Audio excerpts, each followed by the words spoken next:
Good Good morning. morning. It's coffee time with God. Amen. Okay. Our gospel reflection for today, Jesus' mother and brothers, from Luke 8, verses 19 to 21. Let us pray. Come, Holy Spirit, I need you. Come, Holy Spirit, I pray.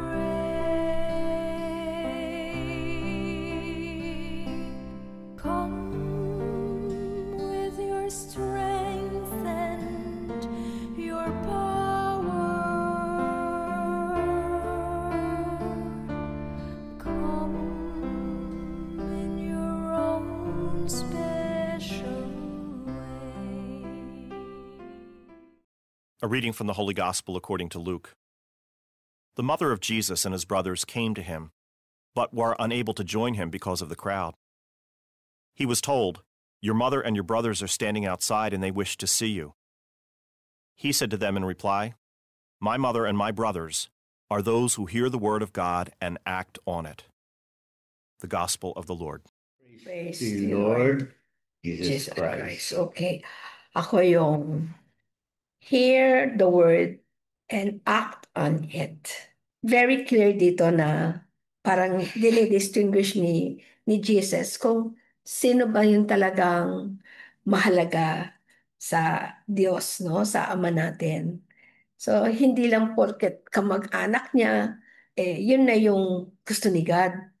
Ang sinabi niya dito, yung sumusunod sa kanya. Siyempre, hindi ka naman makakasunod kung hindi mo napakinggan. So, yun yung parang pagkakaintindi ko dito sa sinabi ni Jesus na hindi ka kailangan maging yung by blood, but pwede kang maging kapatid kahit hindi ka kamag-anak. Basta nasunod ka kay God. And most of all, yung may action, no? Hindi lang yung nakikinig, pero dapat nakikita sa buhay mo. Yan. Amen. So, ito ang parang sinasabi mo na yung kapatid at yung parents, ang dito sa gospel na ito, parang sinasabi, yan ang kinoconsider na mas may priority sa iyo. Mas nauuna sila. So, sabi mo nga, hindi yan yung dahil kayo ay magkadugo, yan ay mas maangat pa doon sa sinasabi rito sa gospel na mothers and brothers. Amen. Okay. Ako naman, ang binigyan ko ng napansin ay yung my mother and my brothers. So yung my, importante yung my. Ibig sabihin, tayo mismo can define ano ba ang tinuturing mong kapatid at kamag-anak. So, dito sa gospel kasi, binanggit na rito na para kay Jesus, ang mga kapatid niya, mother, brother, sisters, ay yung mga nakikinig sa salita ng Diyos at isinasabuhay. Ang mahalaga sa kanya. Kaya nga, nung sinabi, your mother and your brothers are standing outside. So, inaasahan yon parang sa tradisyon. Pagkakamag-anak, asikasuhin mo muna yan bago itong mga ibang tao. Doon ngayon, ipinakita sa atin ng Panginoon sino ang mas mahalaga para sa Kanya. Yung tinatawag niyang kamag-anak. Amen. Okay, so ang importante dito yung word na my na sinabi mo. Na pag sinabing my, mine, parang akin, di ba?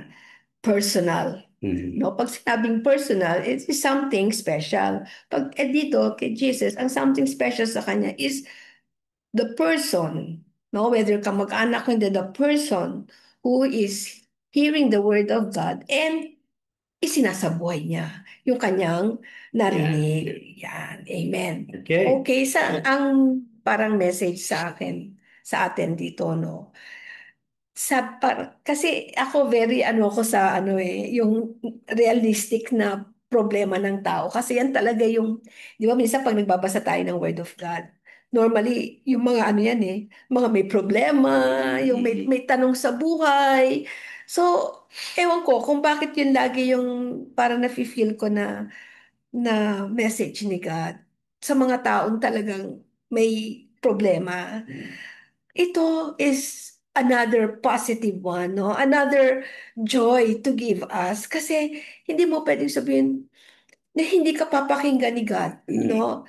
Dahil hindi ka, yung parang kino-compare mo yung sarili mo doon sa talagang mga kitang-kita mo na religious, na kitang-kita mo kung magbigay sa simbahan ng lalaki, yung mga ganun. Ikaw, siyempre, hindi ka naman siguro makapunta kunyari sa simbahan lagi dahil wala kang pamasahe, no? O kaya hindi ka makapagbigay talaga ng malaki. Kung ano lang yung kaya mong bigay, yun lang yung nabibigay mo. And wag tayong maano, you don't compare ourselves to those people na parang sila yung mas gusto ni God. Kasi ang nakikita niya yung kalooban natin. No, na gusto talaga natin na pakinggan natin yung kanyang salita at ginagawa talaga natin sa loob natin kasi God can see our heart. Kaya wag tayong malungkot na malayo si God sa atin, na hindi niya tayo tatawaging children of God dahil ganun nga tayo, hindi natin kapareho ng iba na super galing sa pagsilbi kay God. Tayo, kung ano lang yung kaya natin. So, para sa akin yun yung parang message na it gives us hope. No matter who we are, as long as we really put our mind, no, and our soul and lahat ng katawan natin ay binibigay natin kay God. Tayo ang kanyang mga anak din, katulad ng ibang mga tao. Mm. Amen. Yeah, so sige. Ang ano ko lang dito, yung mensahe ito sa atin, ano. Kasi dito parang wala namang specifically kung sino yung kausap ng ating Panginoon. Pero meron lang nagbanggit na meron tao sa labas. Malamang kasama niya yun doon sa mga binibigyan ng katuruan ng ating Panginoon. Ayan yung mga nakikinig sa kanya, no? Marami yun. So, ang tingin ko rito, si Jesus has parang kinategorize niya yung mga tao na ito yung parang kasama niya na maglilingkod sa ibang tao na siguro hindi pa kilala ang ating Panginoon. Parang these are the people who will proclaim the good news. Yun yung nakikinig sa kanya sa salita ng Diyos. Kasi sa katuruan salita ng Diyos na yung kanyang sinasabi at isinasabuhay. So that means hindi kasali rito yung mga hindi pa napakinggan ng salita ng Diyos at nakinig man, hindi isinabuhay. So hindi pa sila kasali roon sa priority ng ating Panginoon. Ito lang ang nakikita ko riyan.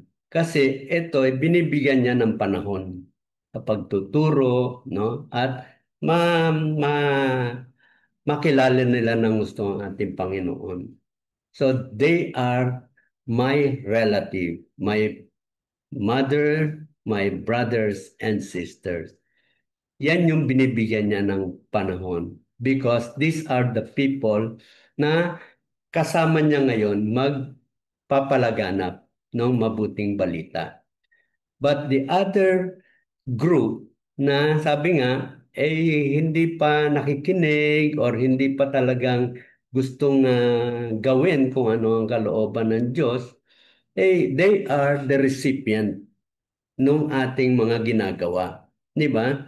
So, ibig sabihin, wala siyang ine-echapuera but nakakategorize. Kung ikaw ay medyo hindi mo pa kami tinatanggap or hindi mo pa pinakikinggan ang salita ng Diyos, you are the recipient of our mission.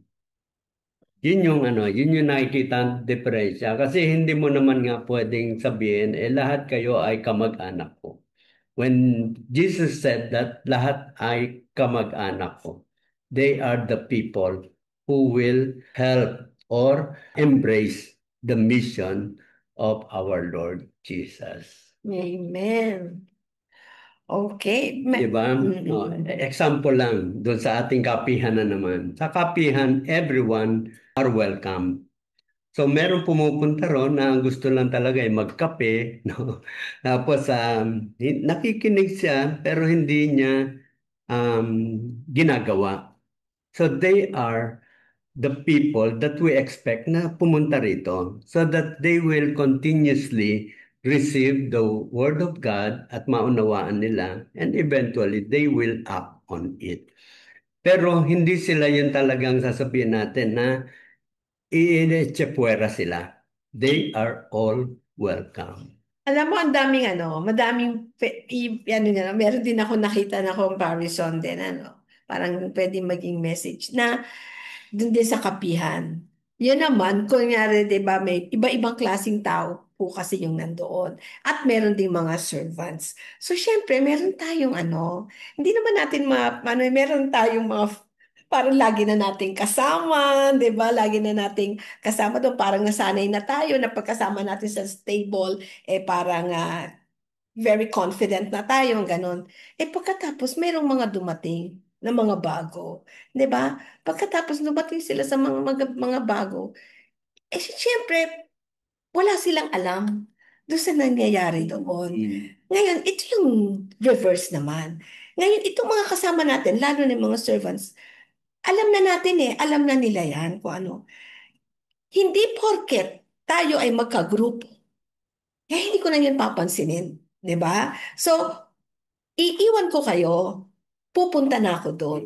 Kasi mas yun ang kailangan makarinig ng salita ng Diyos. Hindi ba? So, pagkasasabihin nung sa'yo, Sister Malu, doon ka na kasi ikaw yung presidente nung isang grupo Teka, sandali. Meron dito na mas nangangailangan ng salita ng Diyos. Kayo, alam na siguro ninyo yan No, parang ganun din na parang magiging kasama ko na rin siya. Tulad na kasama kita. Sana yung grupo na yon, pag narinig nito, maintindihan ninyo. Pabayaan nyo yung member ninyo na lumabas at kausapin. Kasi Holy Spirit yung tumatawag dyan Na nalalaman mo parang may problema to.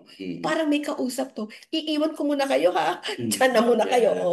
Tapos pupunta ka na ngayon to. Yan. So lahat, pantay-pantay na kayo ngayon. Magkakapatid. Di ba? Okay. Amen. Okay. Okay, again, see you tomorrow. In our coffee time with God. God.